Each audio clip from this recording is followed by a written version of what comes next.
Hey everyone, glad you found the show. My name is Tyler Kluver, and this is the Tyler Kluver Podcast, or the TK Pod for short. This is just a relaxed, informal, no expectation way for me to create content based on my thoughts around health and fitness, maybe occasionally business or personal development, as well as document my personal competitive fitness career. Very self-centered. Putting that out there up front. I hope I can entertain for 15 to 30 minutes a week and maybe provide the occasional nugget of knowledge or advice to help somebody out with their own life. Again, I'm just glad you're here. I welcome any feedback to make this show better. Sit back, relax, enjoy the show. Let's have ourselves a day.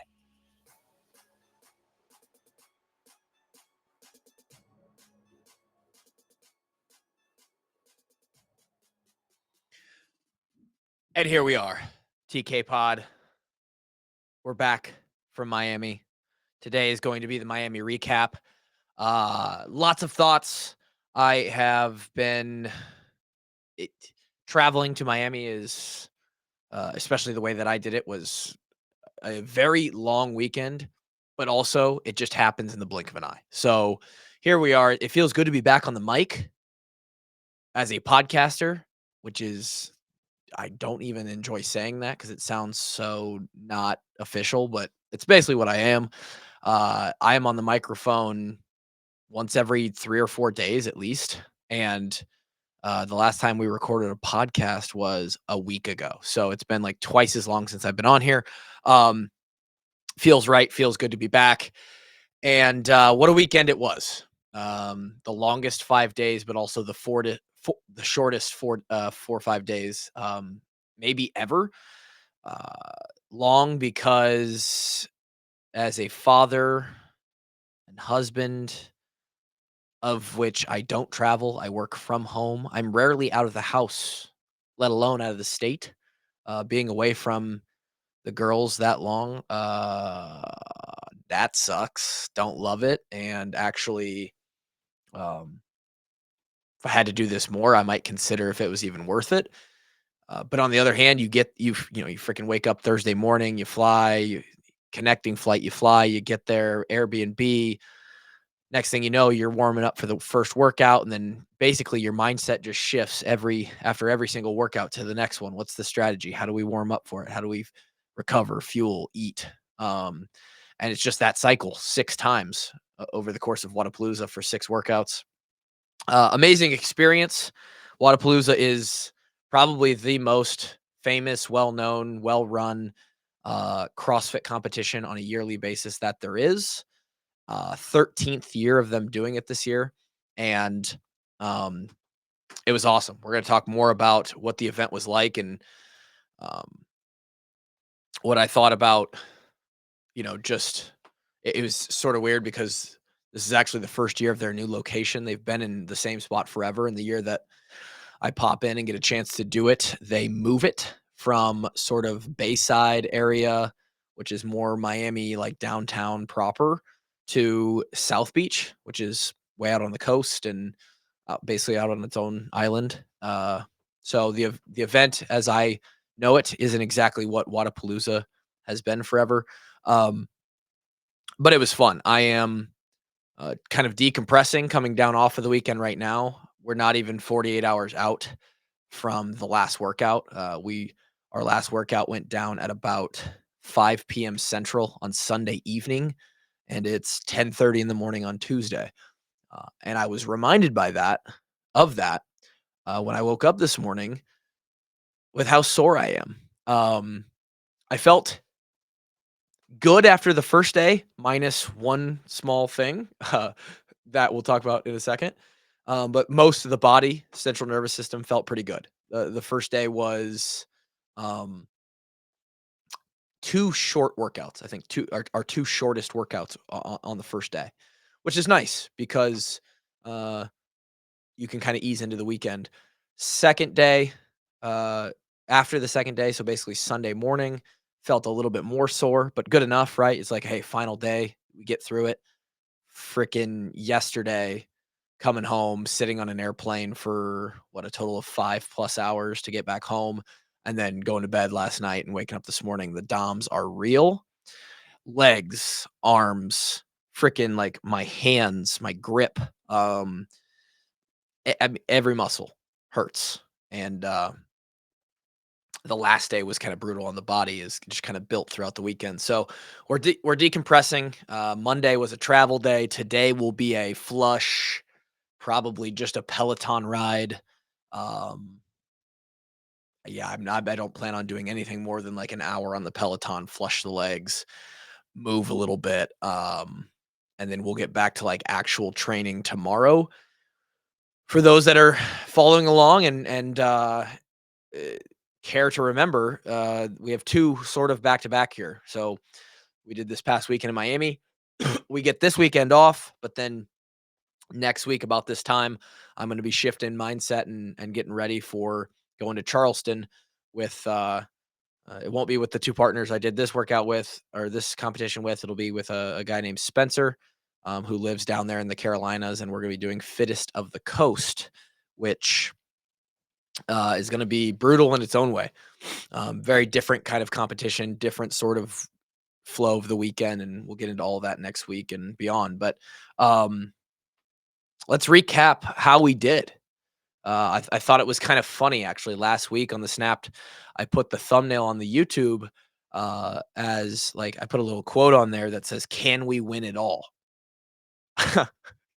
um, and that was like tongue in cheek, definitely a joke.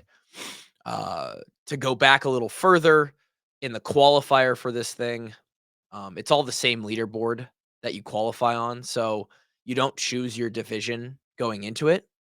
You're just all on the same division. Like if you're male teams, the pros down through the most non-competitive division all are on the same leaderboard. And then wherever you place on the qualifier is what division you get placed into. So, um, what that looks like is, we got 70th, right? And I won't go through all the numbers here, but the top 20 got invites to the elite division. 21 through 60 got invites to the RX division. And then down below that, where we were 70th, we're like, okay, you've qualified for the intermediate. That places you into different divisions on game day this past weekend where the workouts are a little bit harder or a little bit easier, relatively based on weights, reps, the advancements of certain skills, so that it sort of fits the people who are in that division.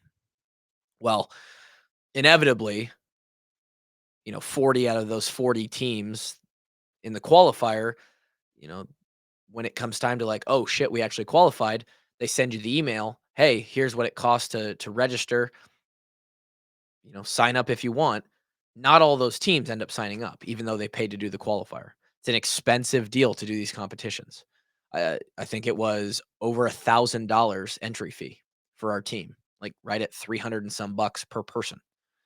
That doesn't include the fucking travel, the airplane ride down there and back, the Airbnb or hotel that you book to stay at. Like, it's an expensive deal.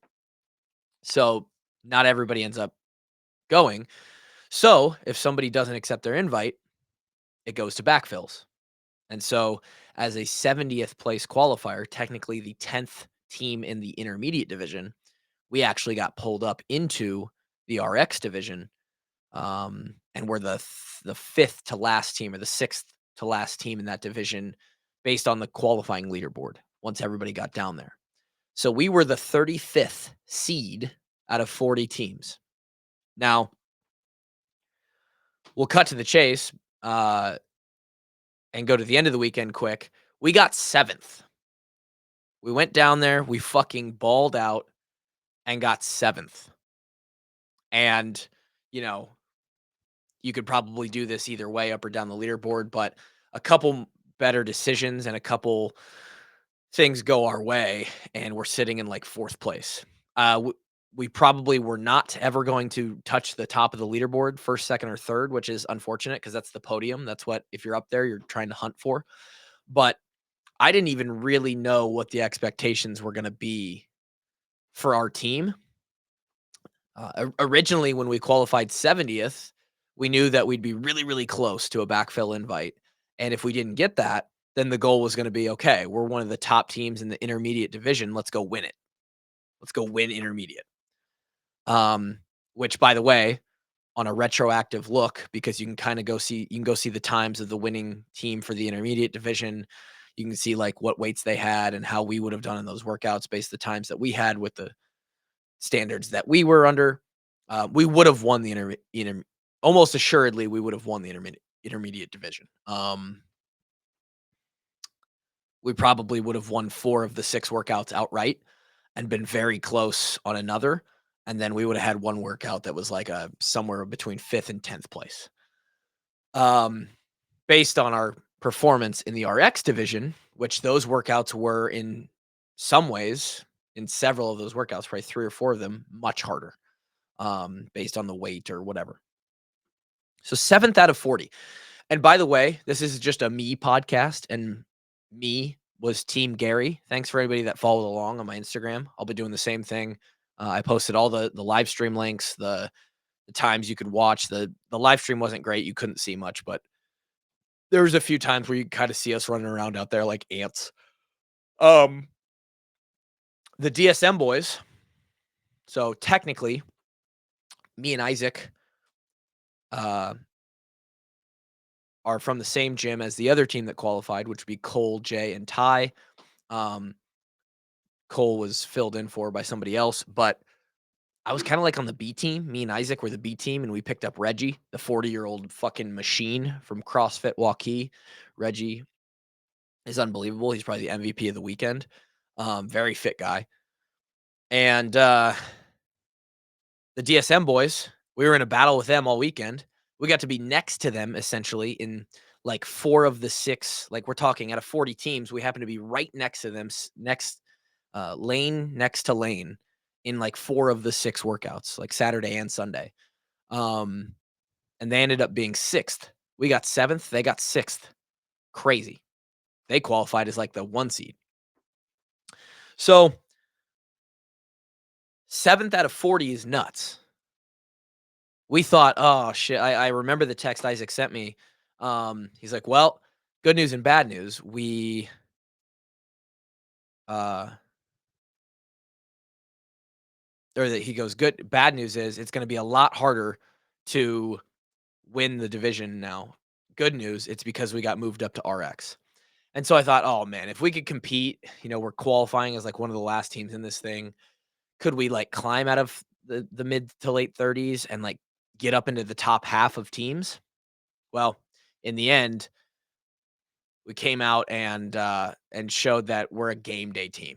Like, and I'll get into that here in a second. Why would you be better in a qualifier or not?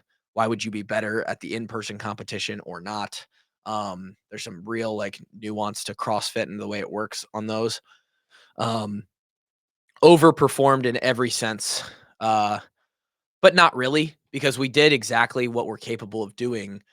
Um, we just are we worked really well together. Our team chemistry was really, really good. We had 6 or 7 practice training sessions where we ironed out a lot of the details of the workouts beforehand. We just really approached this thing like as professionally as we could to make the most of it. And it turned out we got, 5 top 10 finishes out of the 6 workouts.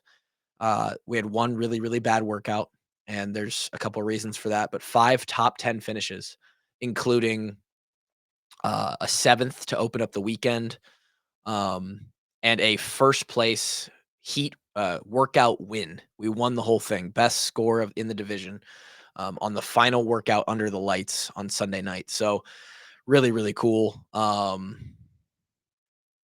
Probably the most hype moment was the second workout where we took uh what did we take? Ninth. I think we took ninth on um the overhead squatting workout under the lights on Saturday night or Friday night.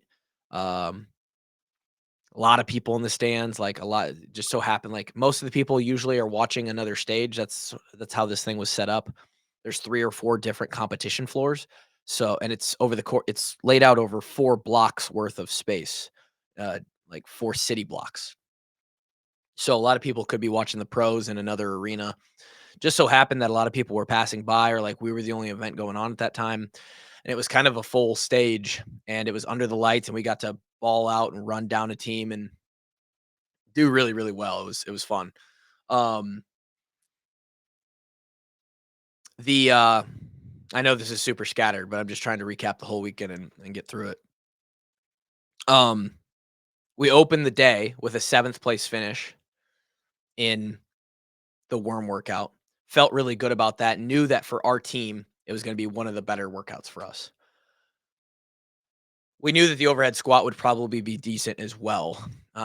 Little less sure of what other teams were capable of on that one, but turns out again, pretty good. Ninth place. So we opened that first day with a seventh and ninth.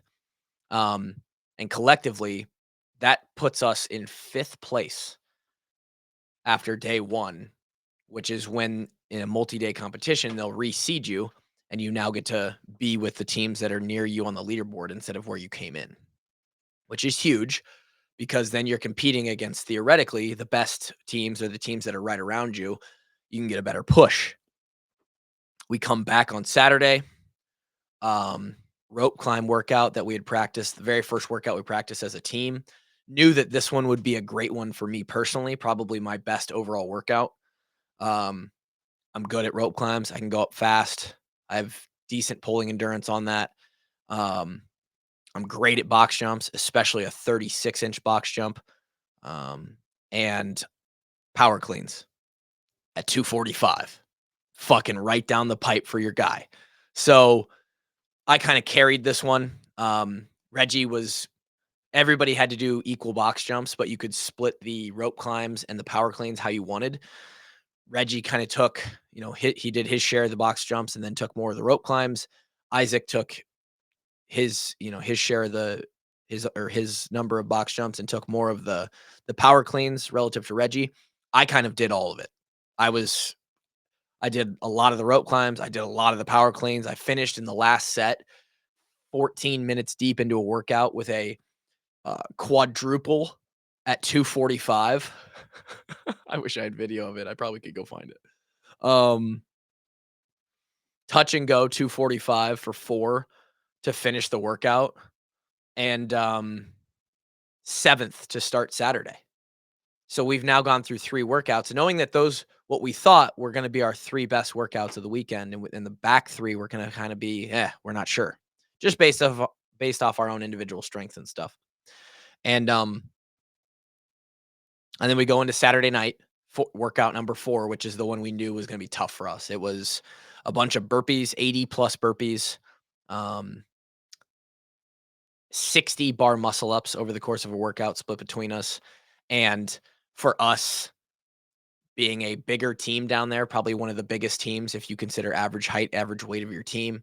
Bar muscle ups and burpees were just not going to be it. We took a 29th on that, which really killed us because if we could have just been a little bit tougher and had a slightly better strategy, we might get top 20 on that, slip into like an 18, 19 spot, 30-point differential, and we're looking at a 5th or a 4th place finish in this whole thing, and beating the other team from the gym who only ended up beating us by 11 points at the end of this thing.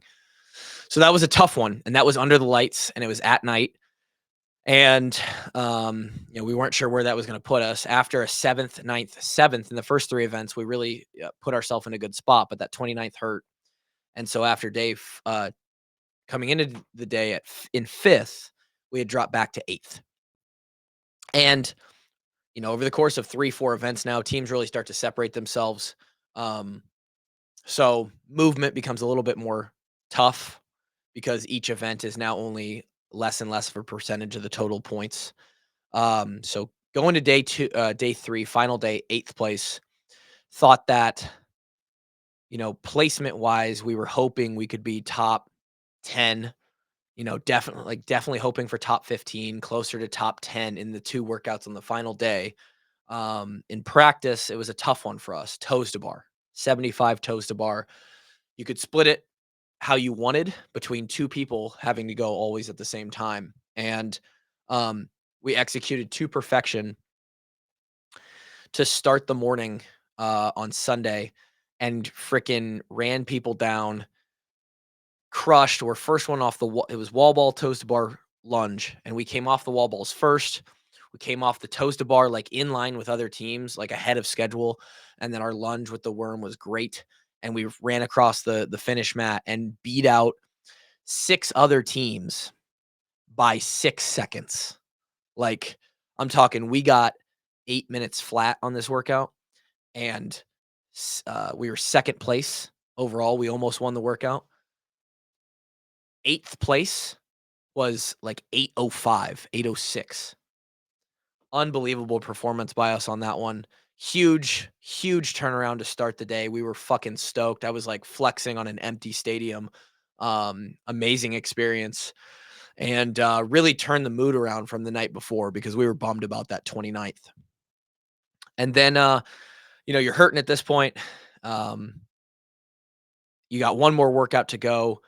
We knew that this one would be a pretty good one for us. We didn't know how good it would be versus the field. And this is the one that we ended up winning.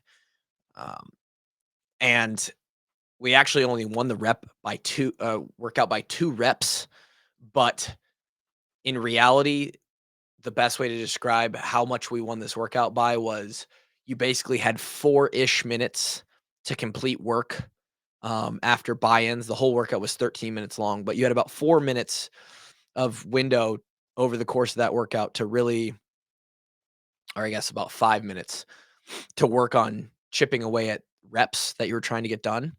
And by the end of that 5 minutes of kind of time, we had opened up like a 12 or 15-second lead on the next team. So, uh very cool workout. Buy-in with cardio into moving dumbbells, and we switched our plan on this one about 35 minutes before we took the comp floor and just went for it. And we hammered 70-pound dumbbell snatches, 70-pound dumbbell thrusters. We were moving the dumbbell better than anybody else, and we managed the rest of the workout. Heat win. The PA announcer who's like kind of commentating on the workout throughout the whole thing, he was like hyping us up, talking like we were the ones that were getting like featured the entire workout. Um, very, very cool. Especially to finish on that workout. We were so stoked. And with a second and a first on the last day, we almost won both workouts on the last day. Again, crazy. You'd think that would jump us way up there, but the other teams are just doing very well on every workout too. We climbed from 8th up to 7th.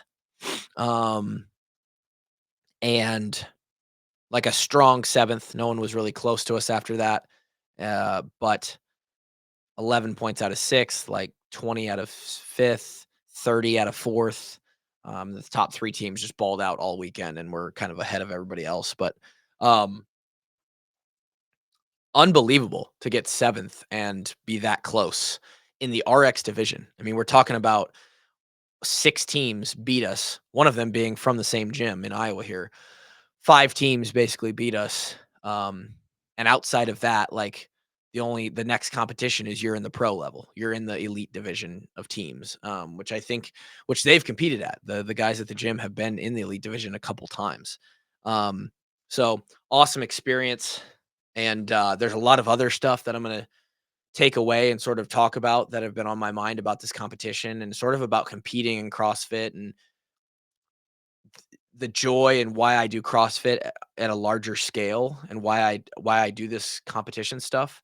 Um, that'll sort of be like my spring competition grand scheme of things podcast that I do in a few weeks after I recap the fittest of the coast. But crazy to go down there and be a part of this event. It was fun. Gave me a lot of self-confidence, like, been training really, really hard the last couple months to make this work, and I performed really, really well. Almost completely tore my shoulder off in the overhead squat event on the very last rep of the event, going for it, trying to finish out a set of 245, a 10. Um, but I feel very, very fit right now. Today, I feel very, very sore, but we're gonna get into training here. Um, it was fun to be at the event, like, those big events, they have huge sponsors. You want some pre-workout, you just go to the Rain Energy booth, and you just grab a free Reigns all day, every day. Tons of vendors, Miami was I can't even say I saw much of it. We basically saw a little bit of South Beach and then our little neighborhood where our Airbnb was. But uh, as an Iowa kid who doesn't travel a lot, it's cool to go and travel and be on a plane and see different airports and different cities and all that. It's cool. Connected in New York City, so got to see like the entire New York City skyline on the way there, and DC on the way back. So that was cool. And we're back to real life here for about 10 days because the fittest of the coast is next Friday. So we got about 10 days of real life work. And then I fly back out on Friday to South Carolina and we'll be doing that. Um, but yeah, crazy. Seventh out of 40. Now you feel like sort of motivated to go back and do it again next year and see if you can't like do better or maybe even qualify for like the pro division. Um, we'll see. Didn't even get to talk about the qualifier versus game day difference. Maybe we'll throw that in there as well on the other podcast when I get. We'll see how it plays out because we are qualified as the very last team at fittest of the coast as well. So, um, or I think we're actually like after backfill invites, I think we're like 25th out of 32. So we'll see how we do there. But uh very rambly 26 minutes of us my thoughts from Miami. The boys went out and got 7th, won a workout, second in another one, had fun, got some sun, and now we're back in Iowa. TK Pod, nothing to take away from this one other than compete at whatever you put time into because it's fun and you should get to go and have some fun and see your hard work pay off every once in a while. But we'll be back again next week to preview Fittest of the Coast a little bit, and I'll see you then.